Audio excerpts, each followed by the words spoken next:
Most people already know what causes heart disease. They know that smoking is bad, they know that exercise helps, they know that blood pressure matters and that diet plays a role. So here is the question that keeps bothering me. If we already know all of this, why is cardiovascular disease the leading cause of death in the United States still? Because if knowledge were enough, we wouldn't still be here. And that's the part that nobody really talks about. I've been reading a lot lately about a multitude of cardiovascular diseases. Everything from heart failure to atrial fibrillation, atrial flutter, hypertension, and heart attacks. And over the course of looking through all these diseases and reading about all these diseases, there's something that constantly overlaps. And there's something that just caught my attention. It's not just an isolation of just zooming in on one disease. It's looking at all of these diseases, and there's a pattern here. There's a pattern that I think is easily recognizable. All of these diseases share or overlap majority of their risk factors. And again, it's not in isolation. It's something that I'm seeing over and over and over again. High blood pressure, poor metabolic health, low cardiorespiratory fitness, physical inactivity, chronic stress, obesity, poor sleep. And while all of these are different diagnoses, they all have the same upstream problem.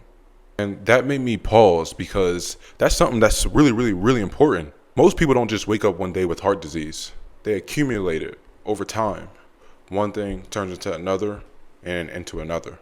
Hypertension then works itself into being structural changes. Structural changes then raise the risk of arrhythmias. Arrhythmias can, in certain cases, lead to your heart kind of almost imploding, resulting in heart failure. And then heart failure changes everything. And all of a sudden, it looks like this big, massive, huge problem that we have. So it was a series of little problems that turned into really big, complex problems, although it didn't have to. Here's the part that matters. You can have one of these conditions and never develop the others. You can have hypertension but never have a heart attack. You can have atrial fibrillation but never develop heart failure.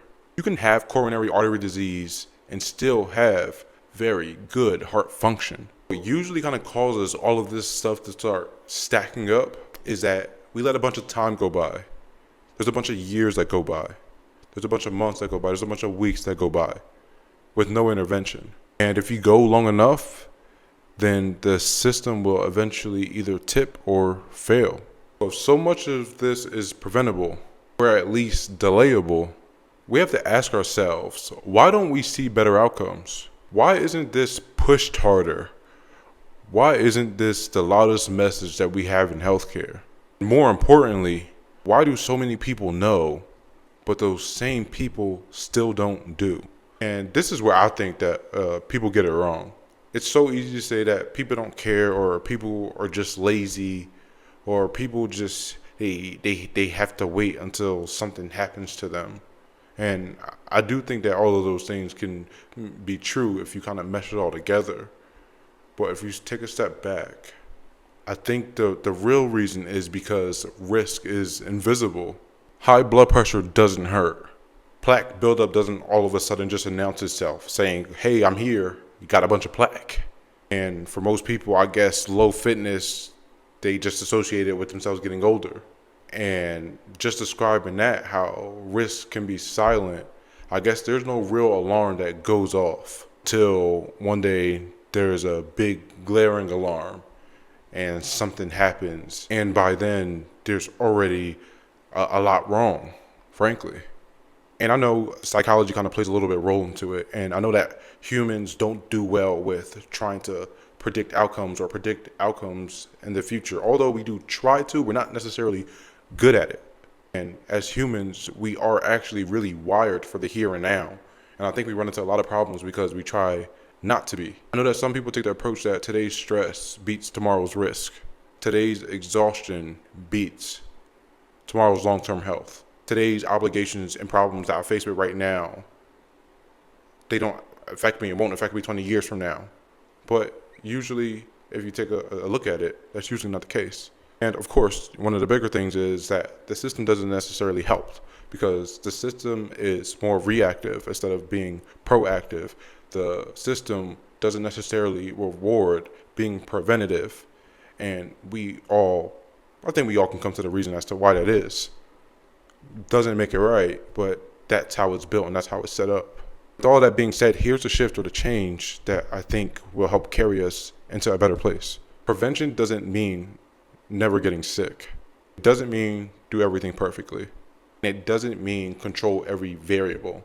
Now, the variables that are in your control, you want to try to control them as best as you can, but you don't want to become obsessive over it. To kind of put a definition on prevention, this is how we should look at it. Prevention, in this sense, just means don't let one thing turn into everything. Essentially just means interrupting the cascade early. It means addressing the upstream factors that overlap all of these diseases, the controllable risk factors. You work on your cardiorespiratory fitness, your metabolic health, your blood pressure, weight management, your muscle mass. You're not just lowering the chance for one of those diseases, you're lowering the probability of you gaining all of those diseases. And to kind of tug at you a little bit further, this isn't about shame and this isn't about guilt. It's about showing you where the leverage is at. It's about showing you that you have agency. Because the scariest part about cardiovascular disease isn't the disease itself. It's that the disease starts to accumulate quietly until something big interrupts it. The disease itself develops quietly in the background until it becomes the loudest thing in your life. You don't need perfect habits, you don't need perfect genetics, and you most certainly don't need to do all of these things at once. You just really need to focus on slowing the cascade, focus on early intervention, focusing on controlling the controllables, focusing on controlling and altering the risk factors that you control. Because as we determined, knowing isn't the problem. The gap between knowing and doing is where we need to target. This is where prevention lies. And to me, that part is worth fighting for. If you enjoyed this video, I ask that you just like and subscribe. See you in the next video.